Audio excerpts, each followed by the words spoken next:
OBC, जय OBC. Charging పెడితే chance ఉంటుంది. राष्ट्रीय ओबीसी महासंघ, all India BC federation and Telangana and Andhra Pradesh BC federation, इन सारी संगठनों की ओर से आयोजित आज की इस राष्ट्रीय ओबीसी महासंघ के चौथे अधिवेशन के उद्घाटक सम्माननीय Shri Eatala Rajender ji, honourable minister for health and education Telangana, इस समारोह के अध्यक्ष ऑनरेबल अशोक गुटोड़े जी, मंच पर विराजमान हमारे महाराष्ट्र से आए हुए minister Mahadevrao ji Jankar, Rajesh Srinivas Goud, honourable minister for excise and sports youth welfare Telangana से, ऑल डिग्निटरीज, हमारे MPI, ex MP Khushal ji Bogte, Nanaji Patole, यहाँ के सारे तेलंगाना के मिनिस्टर्स, आज हम जिन लोगों का यहाँ पर फेलिसिटेशन करने वाले हैं वो ओबीसी के गौरवशाली नेता सम्माननीय Shri T Devender Goud ji, ex MP and ex minister Shri Hari Kishan Eppannapalli ji, जो यूएसए से आए हुए हैं, ओबीसी से बिलोंग करते हैं। हम लोग जब ओबीसी की बात करते हैं तो 1931 में जब लास्ट सेंसस हुआ था तब 52% ये पॉपुलेशन हो गई। अभी 90 साल हो रहे हैं फिर भी ओबीसी का सेंसस नहीं हो रहा, पॉपुलेशन नहीं गिन रहे हैं। ये हमारे सबसे बड़ी धोखादायक बात है। यहाँ बैठे हुए, मंच पर बैठे और मंच के सामने बैठे हुए सारे लोगों ने सोच लेना चाहिए। जो सुविधाएं हमें संविधान के 340 कलम के तहत इंडिपेंडेंस के बाद मिलनी चाहिए थी, वो आज तक नहीं मिल रही है। बड़ी शोकांतिका।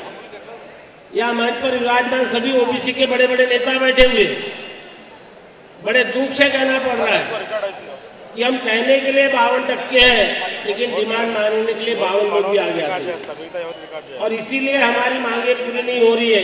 अभी अभी सचिन राजपूत जी कह रहे थे कि कुछ दिन पहले इस देश के गृह मंत्री ने कहा था कि 2021 में हम सेंसस करेंगे, कास्ट वाइज सेंसस करेंगे, और अभी अभी डिसीजन हुआ कि हम ओबीसी का कास्ट वाइज सेंसस नहीं करेंगे, क्योंकि सरकार कोई भी हो, वो सरकार को मालूम है कि ओबीसी पे कितना भी अन्याय करो कोई चिल्लाने वाला नहीं है। और इस तरह के अधिवेशन का आयोजन करके हमें ओबीसी में से चिल्लाने वाली कौन बनाना है? अन्याय हम सहन नहीं करेंगे। अब तक सहन किए, लेकिन इसके बाद अन्याय सहन नहीं करेंगे। और इसीलिए इस राष्ट्रीय ओबीसी महासंघ का कार्य 2016 से स्टार्ट हुआ। 16 का अधिवेशन नागपुर में हुआ, 17 का अधिवेशन दिल्ली में हुआ। ऑनरेबल जस्टिस ऐश्वर्या जी का साथ हमें मिला, जो कभी नहीं था। वो नेशनल बीसी कमीशन को स्टैट्यूटरी स्टेटस मिला, लोकसभा राज्यसभा में बिल पास करना पड़ा। उसके बाद बंबई में हम लोग सब इकट्ठा हुए। आज ये चौथा अधिवेशन हैदराबाद में हो रहे हैं। हमें सोचना है कि हमारी मेजर डिमांड क्या है और हम चुप क्यों हैं। ये सारे देश के ओबीसी संगठन मिलकर हमें सरकार से संघर्ष करना पड़ेगा। और ये संघर्ष के लिए यहाँ दिन भर आज जो विचार मंथन होगा, वो विचार मंथन इस बात पे होगा कि 2021 में सेंसस होना चाहिए कि नहीं होना चाहिए। हमें केंद्र में सेपरेट ओबीसी मिनिस्ट्री चाहिए कि नहीं चाहिए। राइट टू एजुकेशन, अभी हमको प्राइमरी से लेके 12वीं तक का फ्री एजुकेशन चाहिए कि नहीं चाहिए। हेल्थ केयर चाहिए कि नहीं चाहिए। हमें 52% पॉपुलेशन को 52% रिजर्वेशन मिलना चाहिए कि नहीं मिलना चाहिए। मैं इस बात पे थोड़ा सा एक सेकंड आपका लेता हूं कि कल तक केंद्र सरकार हमें ये कह रही थी कि सुप्रीम कोर्ट ने 50% की सीमा लगा दी, इसलिए हम आपको 27% के ऊपर नहीं दे सकते। लेकिन अभी केंद्र सरकार ने खुद नहीं ईडब्ल्यूएस को 10% रिजर्वेशन देकर सुप्रीम कोर्ट की मर्यादा तोड़ दी है। जब आपने सुप्रीम कोर्ट की मर्यादा तोड़ दी तो हमें 52% लोगों को 52% आरक्षण मिलना चाहिए और हम लेके रहेंगे। ये हो गया। प्रमोशन में हमें रिजर्वेशन चाहिए कि नहीं चाहिए? मंडल कमीशन, उसके बाद में ऐश्वर्या सर का कमीशन ने जो रिकमेंडेशन दी थी, स्वामीनाथन कमीशन, ये सारी सिफारिशें केंद्र सरकार ने जल्द जल्द लागू करना चाहिए। नॉन क्रीमी लेयर को हटा देना चाहिए। सेंट्रल और स्टेट में प्रमोशन में आरक्षण मिलना चाहिए। और इसके अलावा जो सारी चीज़ें हैं, 15 डिमांड लेकर ये पॉम्पलेट हमने आप सब लोगों को दिया हुआ है, आप गौर से पढ़िए। इस पे आज दिन भर विचार मंथन होगा और ये सारी डिमांड फुलफिल करने के लिए इस मंच पर विराजमान सभी नेतागण और मेरे सामने बैठे हुए आप सभी लोग, ये राष्ट्रीय ओबीसी महासंघ, ऑल इंडिया बीसी फेडरेशन और Telangana and Andhra Pradesh BC federation के साथ हाथ से हाथ मिला के, कंधे से कंधा मिला के साथ दे के हम दिल्ली पहुंचेंगे और अपनी डिमांड पूरी करेंगे। इसीलिए आपका साथ मिलेगा, इसी उम्मीद के साथ मैं आपसे विदाई लेता हूं। फिर से एक बार जय ओबीसी, जय ओबीसी, जय ओबीसी। వివిధ రాష్ట్రాల్లో ఉన్నటువంటి బీసీలందరం ఏకం కావడానికి పూలు మొత్తం ఒక దండ చూస్తే పూలే కనపడతాయి, కానిలో దారం కనపడదు. ఈ జాతీయ మహాసభ ద్వారా దాదాపు 18 రాష్ట్రాల మంది బీసీలు ఏకం కావడానికి ఈ దేశంలో ఒకే ఒక్క బీసీ నాయకుడు, వారే జస్టిస్ ఈశ్వరయ్య గారు. మనందరికీ గురువర్యులు, మార్గదర్శకులు. దేశంలో నీతికి నిజాయితీకి నిలువెత్తు రూపమైనటువంటి జస్టిస్ వంగాల ఈశ్వరయ్య గారిని మాట్లాడవలసిందిగా మీ చప్పట్ల ద్వారా విజ్ఞప్తి చేస్తున్నాం. ఈనాటి ముఖ్య అతిథులు, జాతీయ ఓబీసీ మహాసభను ప్రారంభించడానికి వచ్చినటువంటి మన ప్రియతమ నాయకులు ఈటెల రాజేందర్ గారు, మరి విశిష్ట అతిథులు, వేదికను అలంకరించిన, వేదిక ముందున్న పాత్రికేయులందరికీ నా హృదయపూర్వక అభివందనాలు. నా యొక్క 5 నిమిషాల స్పీచ్ ఇచ్చే ముందు Rashtriya all India backward class federation మరి ఆధిపత్యం వహించాలని 15 రాష్ట్రాలకు వెళ్ళి వివిధ ప్రతినిధులు ఢిల్లీలో వాళ్ళ యొక్క విన్నపం మేరకి all India backward class federation register చేయబడింది. దాని తర్వాత అంతకుముందే రాష్ట్రీయ ఓబీసీ మహాసంఘ్ మహారాష్ట్ర వాళ్ళు రిజిస్టర్ చేసి ఈ యొక్క మండల్ కమిషన్ ఏదైతే పార్లమెంటులో ఫస్ట్ టైం డిక్లేర్ చేసిన రోజు విపి సింగ్ గారు 7th ఆగస్టుని ఈరోజు 4వ జాతీయ ఓబీసీ మహాసభగా జరుపుకుంటున్నారు. అలానే మనకు తెలంగాణ ఆంధ్రప్రదేశ్ బీసీ సంక్షేమ సంఘ అధ్యక్షులు 4 కలిసి ఈ ఏర్పాటు చేసినటువంటి మహాసభ. వారి విన్నపం ప్రకారము ఈసారి హైదరాబాద్లో జరుపుకుంటున్నాము. మొదటిసారి నాగపూర్లో, రెండవసారి ఢిల్లీలో, మూడవసారి బొంబాయిలో, 4వసారి హైదరాబాద్లో జరుపుకుంటున్నాము. దీనికి Rashtriya all India backward class federation ఒక జాతీయ సంస్థ, దానికి ఒక వెబ్సైట్ని కూడా నేను ఏర్పాటు చేశాను. ఈరోజు ఆ వెబ్సైట్ని రిలీజ్ చేస్తూ ఉన్నాము. దానికి మనము ఎవరైనా ఎక్కడైనా కూడా మనకి బీసీలకు సంబంధించిన ప్రతి సమాచారాన్ని మీరు ఇందులో కనుక్కొనొచ్చును. తర్వాత అందులో ఏమున్నాయి, బీసీలకు సంబంధించిన క్రిమిలేయర్ విషయాలు ఏమున్నాయి, మండల్ కమిషన్ అంటే ఏంది, మన జాట్ రిజర్వేషన్ జడ్జిమెంట్ ఇది ఇంద్రసాని కేసు, అలానే తెలంగాణ గవర్నమెంట్ డిక్లేర్ చేసిన బీసీ డిక్లరేషన్ కూడా అందులో పొందుపరిచినాము. ఆ బీసీ డిక్లరేషన్ పెట్టినారు, కానీ అందులో 1, 2, 3 కూడా మరి తెలంగాణ గవర్నమెంటు అవి ఫుల్ఫిల్ చేయలేదు. మరి అందులో ఉన్న మంత్రులు, ఎమ్మెల్యేలు అందరూ కలిసి బీసీ డిక్లరేషన్ ఇచ్చినారు. అలానే భారతదేశంలో మరి 11 సెన్సెస్ సేకరించినా కూడా ఆ సేకరణ ఇంతవరకు కూడా పబ్లిష్ చేయలేదు. 2021 జనాభా లెక్కలు తీస్తామని మనం ఆ రోజు డిక్లేర్ చేసిన తర్వాత ఈ మధ్యనే Bharatiya Janata party government declare చేసినారు, మేము బీసీ జనగణని 2021లో తీయము, మేము బీసీల లెక్కలు తీయడానికి మాకు ఇష్టం లేదు అని కూడా ఈ యొక్క భారత సర్కారు డిక్లేర్ చేసినారు. ఎందుకంటే బీసీ జనగణన మనం లెక్కించినట్లయితే బీసీ స్థితిగతులు తెలుస్తాయి, బీసీలోకి ఉన్నటువంటి విద్యా ఉద్యోగము ఆర్థిక రాజకీయ వాళ్ళ యొక్క పరిస్థితులు తెలియకూడదు అనే ఉద్దేశంతో బీసీ జనగణన తీయడానికి సుముఖంగా ఈ భారత ప్రభుత్వం లేదు. కాబట్టి భారతదేశంలో ఒక పెద్ద ఉద్యమం, రెండవ స్వాతంత్రోద్యమ ఉద్యమం నడుపుతూనే కానీ మనకు బీసీలకు మనకు నిజంగా ఈ సామాజిక న్యాయము ఆర్థిక న్యాయము రాజకీయ న్యాయము రావడానికి వీలు లేదు. మనకందరికీ తెలుసు, ప్రతి పాశ్చాత్య దేశాల్లో ప్రతి డెవలప్మెంట్ దేశంలో కూడా స్కూల్ విద్య పాఠశాల విద్య మనం గవర్నమెంట్ సెక్టర్లో చెప్తారు. ఇక్కడ మనము తెలుగు రాష్ట్రాల్లో భారతదేశంలో కూడా స్కూల్ ఎడ్యుకేషన్ అంటే 1 నుంచి 12 వరకు కమర్షియల్ అయింది. గవర్నమెంట్ స్కూళ్ళల్లో విద్యా ప్రమాణాలు లేవు, వసతులు లేవు. కాబట్టి మనకు ప్రాథమిక విద్య స్కూల్ విద్య జాతీయం చేసి నాణ్యమైన విద్య ఫ్రీగా కార్పొరేట్ విద్యలాగా చేయాలని అదొక మా డిమాండ్. అలానే ప్రైమరీ హెల్త్ కేర్ ప్రాథమిక ఆరోగ్యం మొత్తం కుటుంబాలన్నీ తబా అయిపోతున్నాయి, అవన్నీ చేయాలని డిమాండ్లు ఎన్నో ఉన్నాయి. ప్రైవేట్ సెక్టర్లో రిజర్వేషన్లు కల్పించాలా, ఈ 15 డిమాండ్లు మీకు అందరికీ ఉన్నాయి. కానీ ఇప్పుడున్న 27% రిజర్వేషన్లో మనకి 4 సంవత్సరాల కింద 12%, ఇప్పుడు 16, 19 ఈ మధ్యన అంటున్నారు. అది కూడా తప్పడ తలక.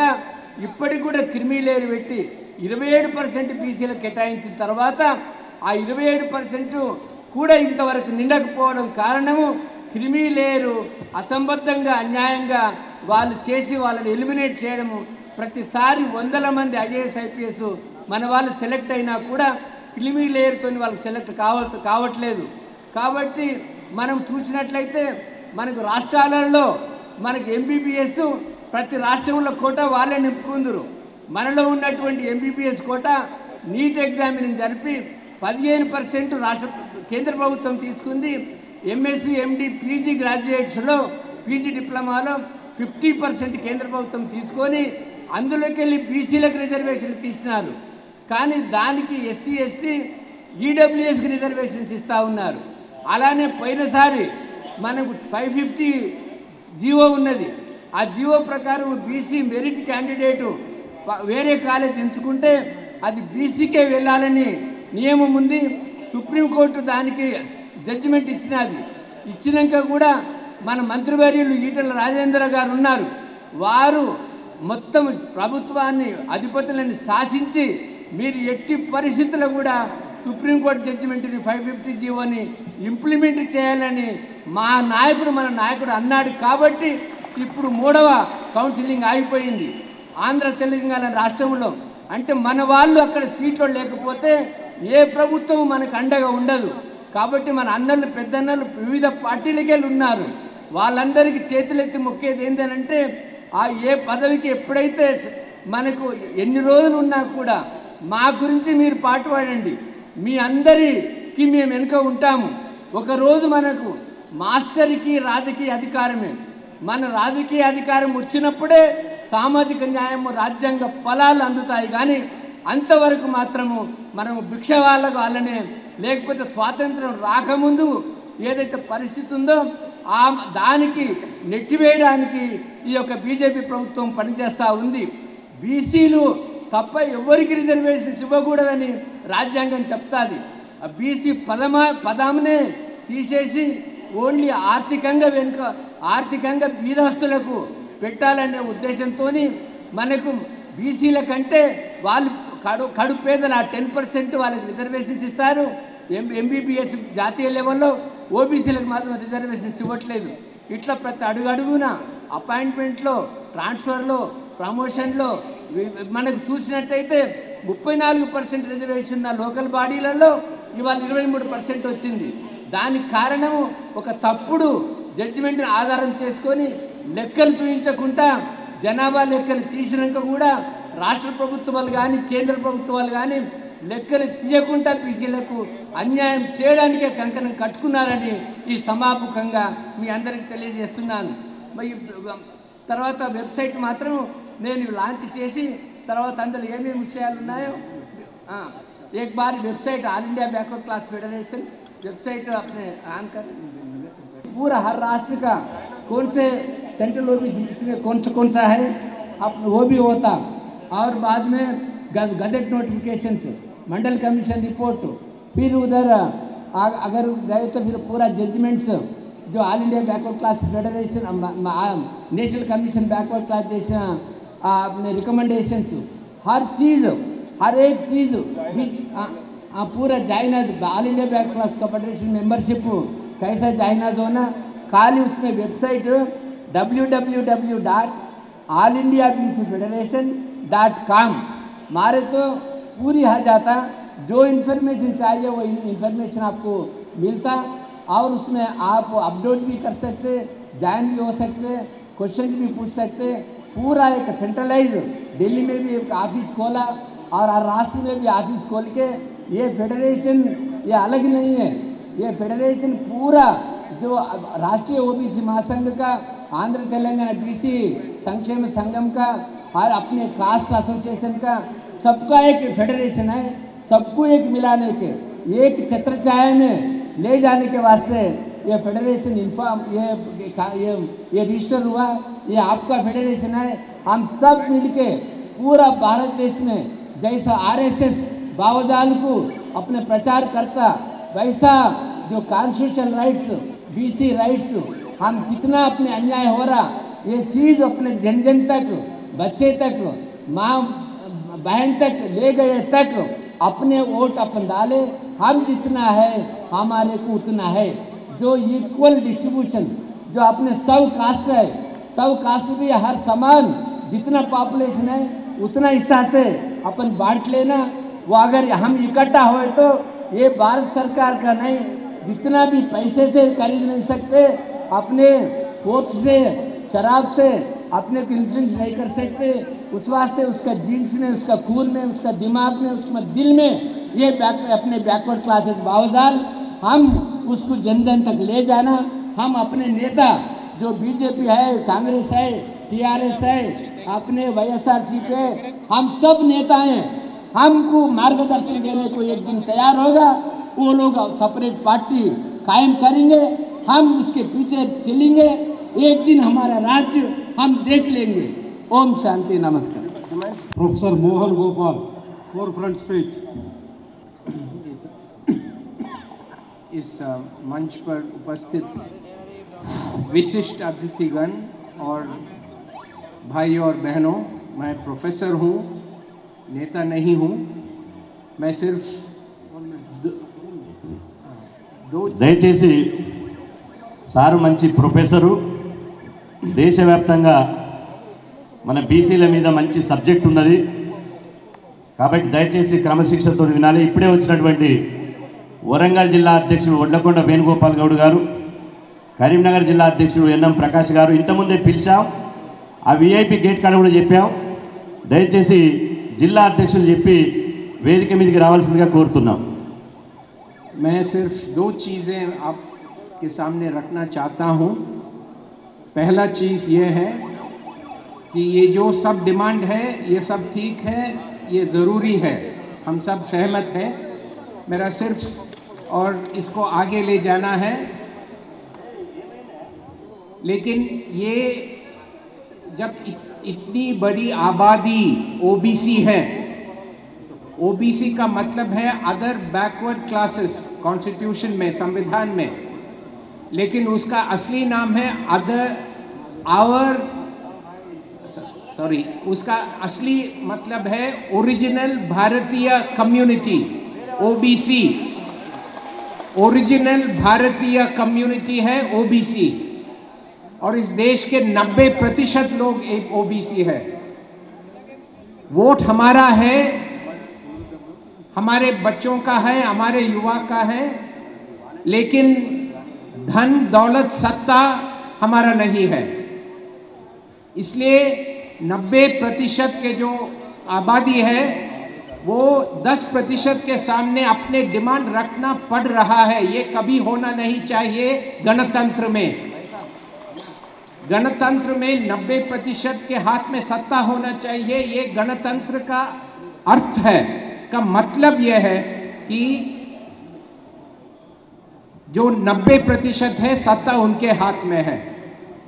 तो मेरा पहला पॉइंट यह है कि हमारा मेन डिमांड, मेन उद्देश्य होना चाहिए कि सत्ता हमारे हाथ में होना चाहिए।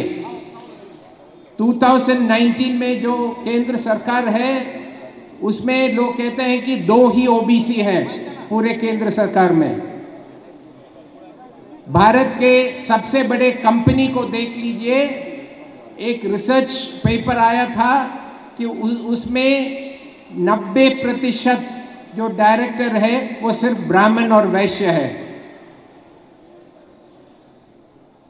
जो सेंट्रल यूनिवर्सिटीज है, 1-1.5 साल पहले पार्लियामेंट में एक उत्तर दिया था कि जो सेंट्रल यूनिवर्सिटी है पूरे भारत में, सेंट्रल यूनिवर्सिटी में एक भी पूरा प्रोफेसर ओबीसी से नहीं है।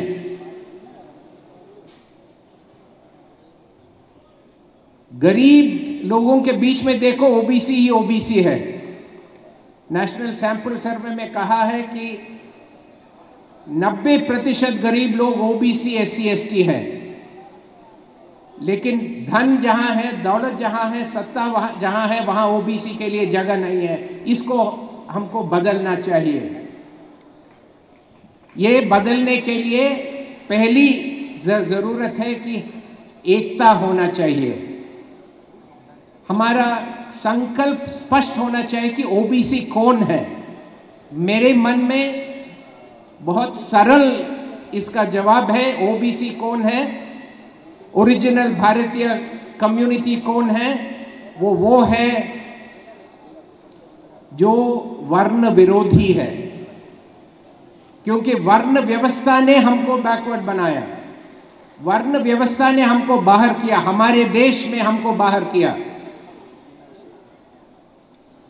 और हमको नीचे लाया। इसलिए हम सब वर्ण व्यवस्था के खिलाफ लड़ना चाहिए और इस देश को 2 ही वर्ग होना चाहिए, जो वर्णवादी है और जो वर्ण विरोधी है। और हमारे बच्चों के हित के लिए इस वर्ण व्यवस्था को हमको खत्म करना है। इस जनरेशन में आगे एक भी जनरेशन वर्ण व्यवस्था के नीचे रहना नहीं चाहिए, तो हमारा भविष्य अच्छा होगा। इसके लिए इस आधार पर हमको हर community, OBC, SC ST, minority community को मांग करना चाहिए कि हमारा उचित हिस्सा, हमारा हिस्सा हमको मिलना चाहिए, सत्ता में, धन में।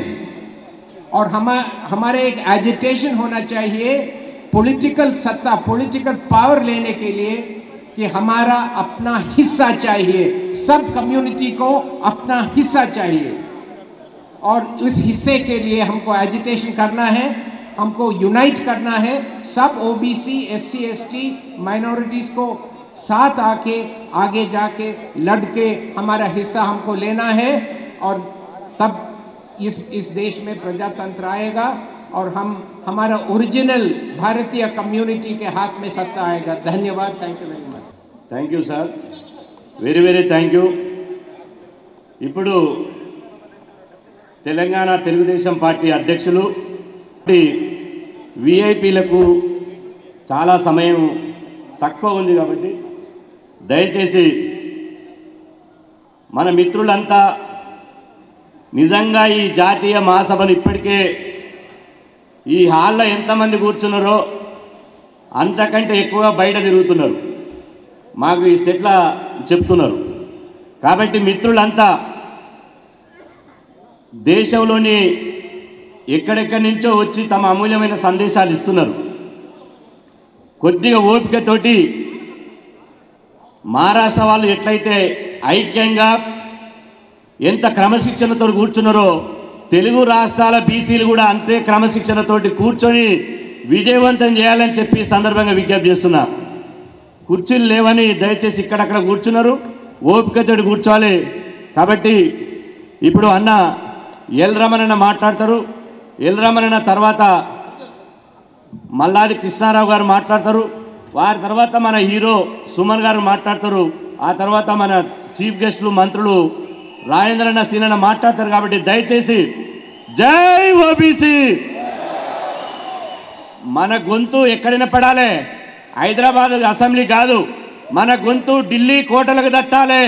జై ఓబీసీ, గట్టిగా పిడికిలి బిగించి జై ఓబీసీ. జాతీయ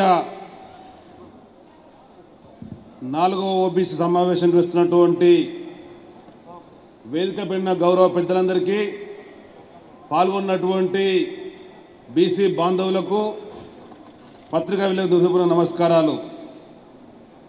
స్వాతంత్రం వచ్చి 70 సంవత్సరాల తర్వాత ఈ భారతదేశ నలువైపుల్లో ఉండేటువంటి బీసీలంతా ఐకమత్యం కావాలని, మనకిచ్చినటువంటి హక్కులను సాధించుకోవాలా, వివిధ రంగాల్లో ఉండేటువంటి వ్యత్యాసాన్ని కూడా అర్థం చేసుకొని వాటన్నిటిని సరిదిద్దుకునే విధంగా మన వరకు మన ప్రయత్నాలతో ముందుకెళ్లాలని చెప్పని ఒక మంచి ఆలోచనతో ఓబీసీ ఏర్పడడం సంబంధించినటువంటి సంస్థ నిర్వహించడం అనేది చాలా గొప్ప విషయంగా భావిస్తూ, ఈనాడు పెద్దలు ప్రవేశపెట్టినటువంటి